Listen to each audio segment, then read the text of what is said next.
सबसे पहले हम सीखेंगे कि स्वच्छता की बुनियादी नियम क्या हैं।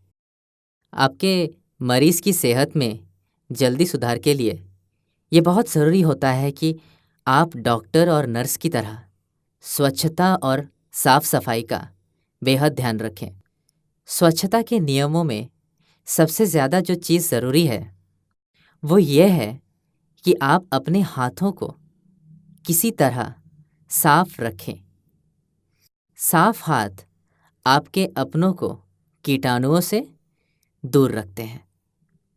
ऑपरेशन के बाद किसी भी तरह का संक्रमण आपके मरीज की सेहत की सुधार में बाधा का कारण बन सकता है। कीटाणु बहुत ही छोटे, आंखों को ना दिखाई देने वाले जीव होते हैं, लेकिन यही जीव अगर आपके शरीर में किसी भी तरह प्रवेश कर जाएं, तो वो आपको बीमार बना सकते हैं। जब भी आप किसी चीज़ को छूते हैं, तब आप कीटाणु के संपर्क में आते हैं। आपके हाथ साफ ज़रूर दिखते हैं या दिख सकते हैं, पर होते नहीं हैं। ये बहुत ज़रूरी होता है कि अपने हाथ साफ पानी और एंटीबैक्टीरियल साबुन जैसे डेटॉल से धोए हों। हाथ धोने के 7 आसान चरण होते हैं। पहले आप हथेली और उंगलियों को साफ पानी से गीला कर लें। अपने हथेली पर 1 रुपए के आकार जितना हाथ धोने का सॉल्यूशन लिक्विड ले लें। अब आप अपने हाथों को एक दूसरे से रगड़ें। अपने हाथों के ऊपरी भाग को रगड़ें। चौथा, अपनी उंगलियों के बीच में रगड़ें। पांचवा, अपने नाखूनों के बीच में रगड़ें। छठा, अब अपनी कलाइयों को रगड़ें। और फिर आखिरी में अपने हाथ धो लें और साफ तौलियों से हाथों को पोंछ लें। चलिए वार्ड में चलते हैं और देखते हैं राजेश और उनके भाई किस तरह हाथ धोने की प्रक्रिया संपन्न करते हैं।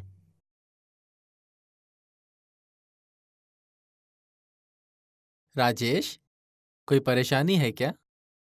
कुछ नहीं, पर मुझे मेरे सीने पर खुजली जैसी हो रही है। मुझे बैंडेज निकालने दो। वहाँ छुओ मत। क्या तुम्हारे हाथ साफ हैं? मैंने अभी अभी अपने हाथों को धोया है। तुम्हारे हाथ साफ दिखते ज़रूर हैं, पर यह ज़रूरी नहीं कि वो साफ हों। हाथों पर बहुत तरह के कीटाणु और ना दिखने वाले बारीक जीव जंतु होते हैं। चिंता मत करो मुझको ट्रेनिंग दी गई है। कि किस तरह से जख्म को साफ रखना है। और क्या तुमने अपने हाथ कीटाणुनाशक डेटॉल या सैवलॉन साबुन हाँ से धोए बिल्कुल, हैं? मैंने डेटॉल से अच्छी तरह से उंगलियों, नाखूनों को साफ किया है और फिर हाथ धोए हैं। उसके बाद जो तुमने तौलिया इस्तेमाल किया, क्या वो साफ था? हाँ, मैं समझता हूँ कि ये कितना ज़रूरी है। ये सिर्फ आपके लिए ही नहीं, पर आपके मरीज के लिए भी बहुत ही ज़रूरी है कि आप डॉक्टर और नर्स की तरह ही अपने हाथ धोएं और स्वच्छ रखें। जैसे कि आपके हाथों में कीटाणु हो सकते हैं, वैसे ही आपके अन्य परिवारजनों के हाथों में भी इस बात का ध्यान रखना ज़रूरी होता है। ये बताएं कि क्यों ज़रूरी है कि आप अपने मरीज़ का ख्याल रखते समय अपने हाथों को साफ और स्वच्छ रखें। आपके हाथ साफ दिखते ज़रूर हैं, पर होते नहीं हैं। हाथों पर कीटाणु रहते हैं। ये कीटाणु अगर आपके शरीर में किसी भी तरह प्रवेश कर जाएं, तो आपको बीमार बना सकते हैं, अस्वस्थ कर सकते हैं। ये बहुत ज़रूरी है कि अपने हाथ साफ पानी या डेटॉल जैसे साबुन से धोएं।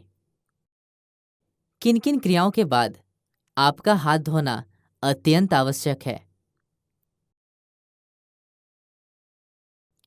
खाना खाने से पहले, शौच के उपयोग करने के बाद, अपने मरीज को छूने से पहले। आइए दोहराएं कि हाथ धोने के 7 चरण क्या हैं।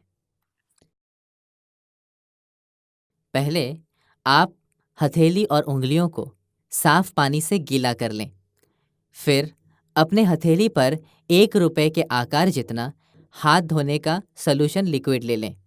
अब अपने हाथों को एक दूसरे से रगड़ें। अपने हाथों के ऊपरी भाग को रगड़ लें। अपनी उंगलियों के बीच में रगड़ लें। 5वां, अपने नाखूनों के बीच में रगड़ें। अब अपनी कलाइयों को रगड़ें। फिर आखिरी में अपने हाथ धो लें और साफ तौलियों से हाथ को पोंछ लें।